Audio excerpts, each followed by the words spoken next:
Hi everyone, welcome back to my channel. It is Drew here from Lone Fox, and today I have a DIY video that I actually asked you guys over on Instagram if you were interested in, and if you are not already following me on Instagram, I love doing like little polls and questions and just like asking your guys' opinions on my videos all the time. So definitely follow me over on Instagram. It's Lone Fox Home. I post a lot of behind the scenes stuff there as well. But I asked you guys if you wanted to see DIY wall art ideas. Now, a lot of my DIY videos will feature 1 or 2 wall art pieces every now and then, but I thought I would focus today's video on wall art strictly. So we are going to be doing 5 DIY wall art decor pieces, and they kind of range from paintings to macrame, mirrors, tons of fun stuff in this video. And I think there's definitely something for everybody. So if you are not already, make sure to subscribe to my channel. I post brand new home decor and DIY videos every single week here on Lone Fox. And yeah, it's just a really fun time over here. So definitely follow along to be part of the Lone Fox family. But I think we should just jump on into today's video because there are 5 of them and you are not going to want to miss any of them because they are all really, really good, and I'm so happy with how they turned out, so let's get started. Let's kick off this video with something super simple, and we're going to be creating an abstract art print with this gold frame from Target. It is actually inspired by this one from Anthropologie that was $598, and it's not for sale anymore, so I wanted to create a replica version. So what I did was I pulled out the insert picture that was already in the frame prior, and I traced it onto a piece of white butcher paper. This is actually the paper I use to film all my videos on top of, so the white background you guys are seeing is actually just on top of a table. So I'll link that roll of paper below, and then I'm using a bit of the golden carbon black paint. This is from Joann's Fabrics. I put it in a cup, used a watercolor brush, and added a bit of water just to create my very own like stark watercolor effect. And I pulled up the photo for reference and kind of just very free-handedly created some loop-de spirals and lines and just kind of followed the pattern that they did. But you can totally freehand this as well and kind of give it your own look and design. The only thing I suggest is to make some of the lines a bit thicker than the other ones. So as you can see here, I'm going to be thickening up this line and making it a little bit darker. Of course, the less water you add to your paint, the darker and more opaque it's going to be. So I kind of created a couple different concoctions of paint and watercolor to make a nice little mixture because I wanted a gradient kind of watercolor effect, and that is exactly what I did. So I'm just going to go around and kind of fill in the lines, thicken them up wherever I feel like they can have a little bit more interesting element, because I did want this to be a primarily like black and white print with not that much gray. And then once you are completely done, you can just reconstruct your frame however it tells you to do so, or however you're supposed to. I actually added the mat down just for an extra like thick support in there, and then put the back on there, fastened it shut, and that finished off this little abstract art print.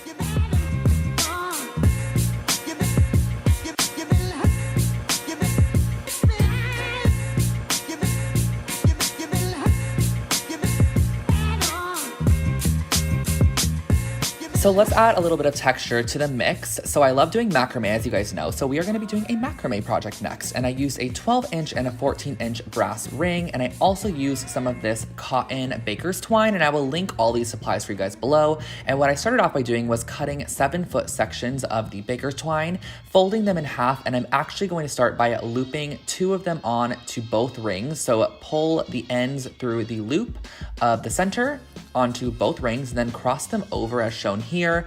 And we're actually going to be fastening these to the inside ring. And how you're going to be doing this is with a half hitch knot. So you're going to be looping it around once as shown here, and then you're going to loop it around one more time, like that, and you're gonna pull the end of the string through that loop before you pull it tight, and that's just going to securely fasten this down, and you're gonna repeat the process on the other side. And as you can see here, I kind of created a triangle because we're actually gonna be working on the outside in. So next what you're gonna do is you're gonna add 2 more strings on each side of the ones that we created, and you're going to be fastening these down to the same side as well. So you're just gonna basically be crossing these over, tying them down to the inside ring. You can kind of see it a little bit as I work in this quicker speed here. So you're going to be, again, folding in half, tying it over, and then working onto the right side. And it's pretty honestly self-explanatory. If you see how I'm actually kind of weaving this, you can kind of give it a go yourself. I'm just making sure that the ones on the right sides are on the underside and the ones that are on the left are going over the top. That way it kind of creates this overlapping effect, which I really like. And you're gonna be repeating those same exact knots for the entire process of this until you reach the center.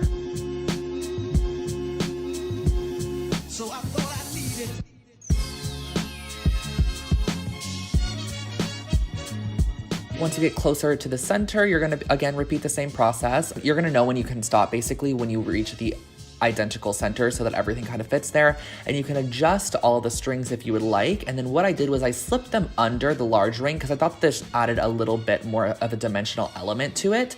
And then I gave it a little bit of a haircut with a pair of fabric scissors. So I just cut these with a good blunt chop at the end. You can cut them however you'd like. You could do a little chevron shape, or you can cut them straight as I did here. And then I also, on the back side of the top, just added a little bit of a loop for hanging. And I think this turned out such a cute macrame project, and it was super easy to create.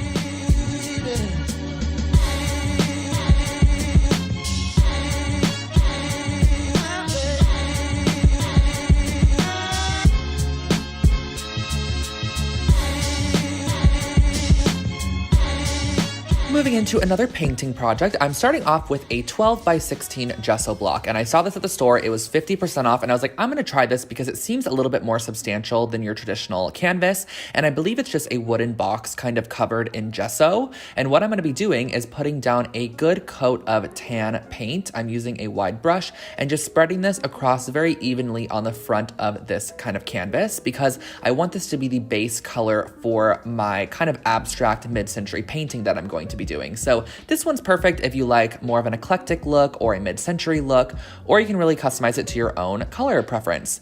And what I'm doing next is I'm going to be measuring 1/2 inch away from the edge on kind of like the bottom third. So I'm going across the entire bottom, and I'm also going up the side. So you're gonna see in a second here exactly what I mean by that, because I'm gonna be taping off, and I just wanted that line to be kind of a guideline. So I'm taping off just the bottom section. That way we have a border, and I'm going in with this Craft Smart dark yellow paint, and I'm going to be doing a couple coats of this on the bottom side, and we're also going to be freehanding kind of a squiggly line at the top. That's why I didn't end up taping off the top section, because you're going to see me freehand a squiggly line in a second here. So here we go. I'm just kind of doing a arched, almost like bubbly, cloudy looking effect, and this is just to kind of give a bit of movement to more of the sharp shape around the edge. And once that's dry, I pulled off the tape and I pulled out that carbon black paint. I highly suggest investing in this because it is such a pigmented black paint. And I'm just going to be creating a series of kind of random dot square shapes on the left side, and I'm only doing it to 1/2 of the canvas. Now, I do want to let you guys know that I kind of went back in and fixed this in the end, but I wish I didn't add the farthest left row just because it kind of overlapped at the bottom, and you're gonna see what I mean. But I continued this pattern all the way down. I'm almost creating like Dalmatian squares in a way, but I followed the rule. I think I did like 9 across or something like that, maybe even 10. And I also made sure it kind of overlapped the yellow at the bottom. I think this just added a layered look. And then on the right side, I went in and added some lines, and these were just, I wanted to do it a little bit different than my reference photo, which was originally, I think, an iPhone background that I found on Pinterest, which I'll link below for you guys. So I wanted to do some lines because the original had dots across the entire thing. So I just did some random kind of abstract lines that had thickness and thinness wherever I felt like it needed it. And then what I did was I stared at it for a couple of seconds, and I went back in and actually covered up the farthest left set of dots because I just felt like it was a little bit cramped on the left side.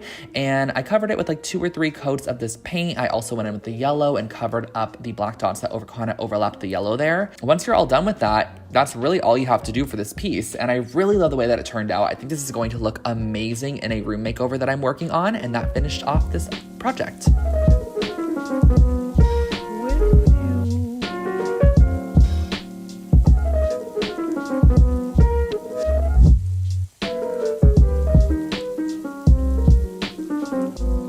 I wanted to throw a mirror in the mix, and one of you guys actually DM'd me this, and I cannot find the original DM anywhere. So if you DM'd me this, I'm sorry, but I love you for DMing it to me. So what I'm starting off with is a round mirror. I've had this in my stash for a while now, and I'm actually getting these 2 pieces of 12 by 12 chipboard, which is essentially like compacted cardboard. It's just very, very, very, very thick cardstock essentially. And I'm cutting it out to be the width of the middle of the mirror, and also to be however tall you want it to be. So I'm cutting this one out to be about 14 inches wide by 7 inches tall, but I just suggest measuring it to whatever mirror you are using. And I didn't want to cut the mirror because, as you could see the reference photo that I shared with you guys, the mirror had a flat bottom to it. So we're gonna kind of create our very own flat bottom by gluing it on top. So I'm gluing the two pieces together that are going to create our bottom section, and you can do this out of cardboard as well if you don't have chipboard, and I'm just reinforcing it with a little bit of hot glue as well. So as you can see, this is going to go on the bottom half and kind of create that half circle shaped mirror. And what I wanted to do next was add a bit of yarn to this. And originally I was actually going to cut each piece and like glue it on as a tassel, but I was like, why don't I just wrap this entire piece fully in the yarn, and it's going to look like some perfect pretty tassels. And that's exactly what I did. So I got this maroon colored yarn at the yarn store or the craft store. I actually got it at Joann's, but I've mentioned them too many times in this video, so I just didn't even want to say it again. But I got it at Joann's Fabrics. Joann's, please sponsor me immediately. And I wrapped it around there like 8,000 times essentially until you get to the end. And I glued it off once I got to the end, clipped it, and this was our little section. So this is gonna actually go on the bottom half of the mirror. But I had some of this brass Scotch washi tape, and I thought it could almost give it that nice beveled kind of gilded edge. So I actually put it around the entire side. I stuck it all the way to the kind of edge of the back, and then I taped it off on the front. As you can see here, I'm pushing it over, and it's not gonna lay flat, sadly, but I kind of like the way that it looked. It actually looked almost like it was hammered or kind of pressed around, and that's kind of the look I wanted to go for. So I added a whole ton of glue to the bottom half of the mirror, stuck down our yarn piece on there, and then I wanted to create a little brass section as well that was kind of going to go across the top to give us the look of the original mirror. So I had this little wooden strip, and I'm adding a bit of Fabri-Tac adhesive and just making sure that the washi tape stuck on here, because washi tape doesn't secure super well to wood. So I added a little bit more of a security measure, glued it down to the top of the yarn piece, and that really finishes off your mirror. I actually added a hanger with some macrame rope, and that was the final product.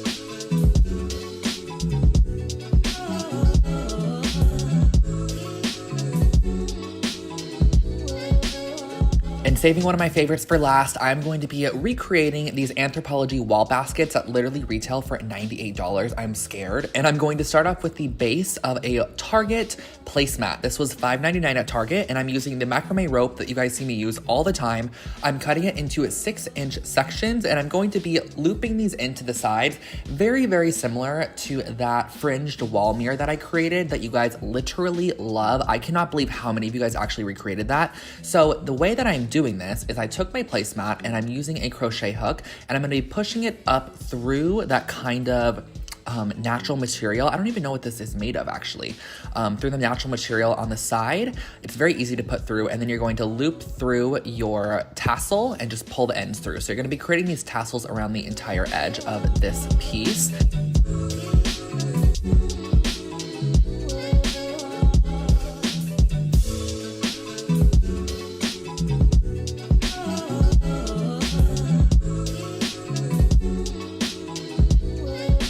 Once all the tassels are added on, I just went around and kind of cut any stray ends. I wanted them to be about 2.5 inches in length, but you can adjust this to however wide you want it to be. But do keep in mind, if you make them any longer, it is going to kind of have a hard time actually standing up when you put it on the wall. So what I'm next going to be doing is unraveling each piece of rope. So I'm going to be unraveling all 3 cords that make up the one macrame rope.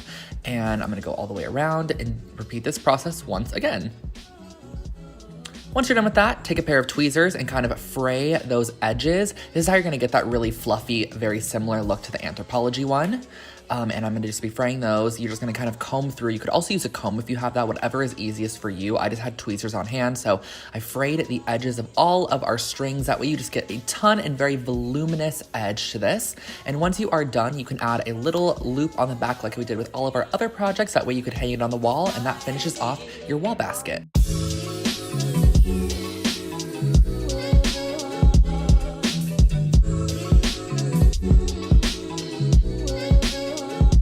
So guys, that was my wall art video for you today. I hope you enjoyed those 5 DIY projects, and I hope you gained some inspiration to create your very own wall art pieces at a much affordable price, as opposed to some of those more expensive pieces from Anthropologie or places like that. Now, of course, you guys know I love splurging on pieces every now and then, so I am one to honestly purchase an expensive wall art piece if I like it. So yeah, I hope you guys enjoyed today's video. I'm going to link as many of the supplies that I used in the projects in the description box below, so you could take a look at the description box for any of those linked products. And also, do not forget to subscribe to me me here on Lone Fox for brand new videos every single week and to become part of the Lone Fox family. And last but not least, before letting you guys go today, definitely follow me over on Instagram. It is Lone Fox Home. I post behind the scenes stuff. I post a sneak preview of this video already. I asked you guys a Q&A, what you wanted to see. You guys can DM me your DIY ideas. So if you ever have anything you want me to create, you could DM me it on Instagram, and I will catch you guys all in my next one. Have an amazing rest of your day. And it's almost Valentine's Day, so happy Valentine's Day to you and to everyone around you. So have a great day. Bye, guys.